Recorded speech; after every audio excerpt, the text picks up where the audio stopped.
नमस्कार. आजच्या या व्हिडिओत मी तुम्हाला पितृपक्षादरम्यान होणाऱ्या 5 चुका सांगणार आहे, ज्या दिसायला तर अगदी साध्या वाटतात, परंतु जर पितृपक्षादरम्यान या चुका आपल्या हातून झाल्या तर आपले पितृ आपल्यावर नाराज होतात. त्याबरोबरच आपल्याला अडचणी आणि बाधांचा सामना करावा लागतो. तसेच पितृदोषालाही बळी पडावे लागते.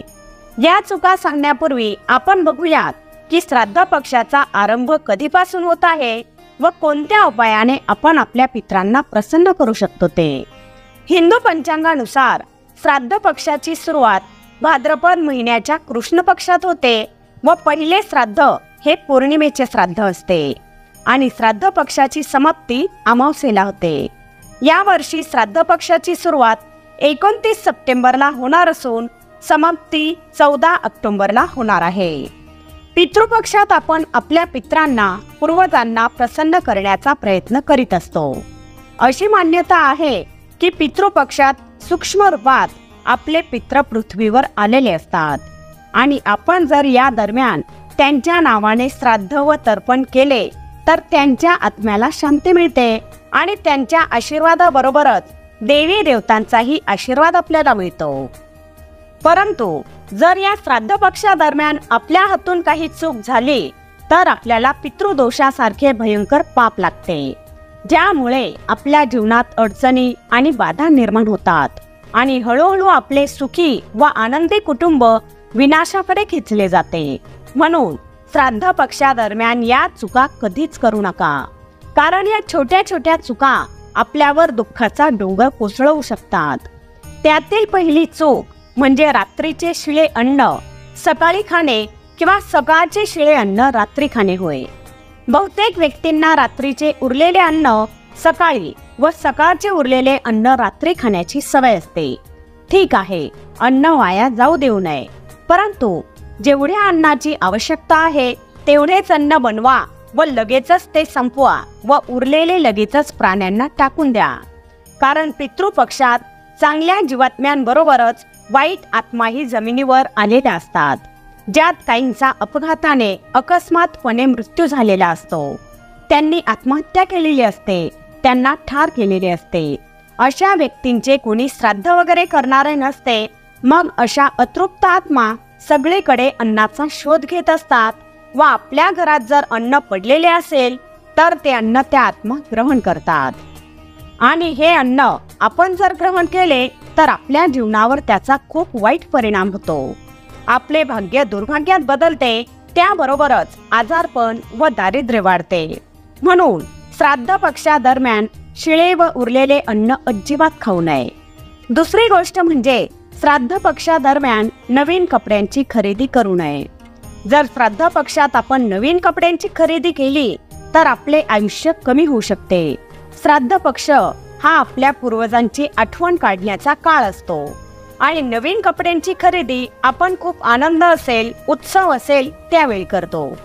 श्राद्ध पक्ष हा उत्सव नसून त्यात पूर्वजांबद्दल शोक असतो आणि या दरम्यान जर आपण नवीन कपडे खरेदी केले तर आपले पितृ आपल्यावर नाराज होतात. त्याबरोबरच या दरम्यान सोन्याची खरेदीही वर्जित केलेली आहे. पितृपूजनासाठी तांबे किंवा पितळी भांड्यांचा वापर करावा. लोखंडांच्या भांड्यांना मनाई आहे. श्राद्धासाठी लोखंडी भांडे वापरणे अशुभ मानले जाते.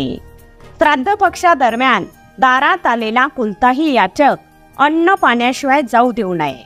असे म्हटले जाते की या दरम्यान आपले पूर्वज कोणत्याही रूपात येऊन श्राद्ध घेऊन जाऊ शकतात. म्हणून या दरम्यान आपण कोणत्याही याचकाचा अपमान केला तर साक्षात आपल्या पितृदेवांचा अपमान केल्यासारखे होते, ज्यामुळे आपल्याला पितृदोष लागू शकतो. असे म्हटले जाते की पितृपक्षादरम्यान नवीन वस्तूचीही खरेदी करू नये आणि नवीन वास्तूचीही खरेदी करू नये. तसे तर नवीन वास्तूची खरेदी करण्यात काहीही अडचण नाही, परंतु स्थान परिवर्तनामुळे पितरांना त्रास होतो. म्हणजेच असे म्हणतात की ज्या ठिकाणी आपल्या पितरांचा मृत्यू झाला होता त्याच ठिकाणी ते पितृपक्षात परत येतात. परंतु जर आपले पितृ त्या ठिकाणी आले आणि आपण त्या ठिकाणी नसलो तर आपल्या पितरांना याचा त्रास होतो.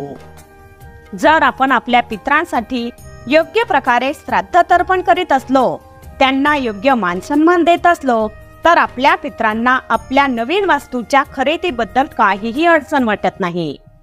पितृपक्षादरम्यान कटिंग व दाढी करण्यासही मनाई केलेली आहे. जे व्यक्ती श्राद्ध पक्षादरम्यान दाढी कटिंग करतात त्यांना मृत्यूनंतर नरकात जावे लागते, कारण हे कार्य करून आपण आपल्या पितरांना दुःखी करीत असतो.